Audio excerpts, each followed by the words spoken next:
There's not a ton to say about mirrors. They either work or they don't work. The mirrors that come with the Street Cup, which look like this, they're bar end mirrors, so they're not on the inside of the handlebars. They're on the outside. Tend to kind of make the motorcycle a little bit wider depending on what kind of shape those mirrors are. You can see that these are kind of oval, and I kind of wanted to, over the years I've experimented with different types of mirrors on my bike, and I wanted to get back to the rounder sort of looking mirror to make it a little bit more in tune with the retro feel of the motorcycle. It has a round headlight, and it never made sense to me that these were not round. With that in mind, I had purchased the KemiMoto round mirrors that are not specifically made for this model, but looked like they would be okay. They're clamp style, and they come with the hardware specifically made for hollow handlebars. Now, the handlebars on the Street Cup are not hollow. They have weights on the inside of them, and the mirrors screw into those. I had replaced those handlebars with the handlebars from the Street Twin, which are the same in the sense that they have weights on the ends of the bars, and you screw in the mirrors into those. Now, the install in my particular case is pretty simple.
It is certainly one of the most simple ways that you can modify your motorcycle.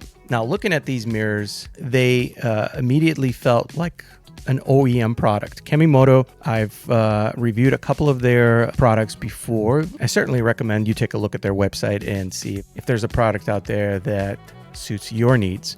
Suffice it to say that the KemiMoto round mirrors, the bar end round mirrors for my bike, I would say they are almost OEM quality. The fit and finish is really well done. Now, I had purchased other mirrors in the past, and they certainly felt cheap in comparison to these and the OEM ones for sure. These are good. They're very well made.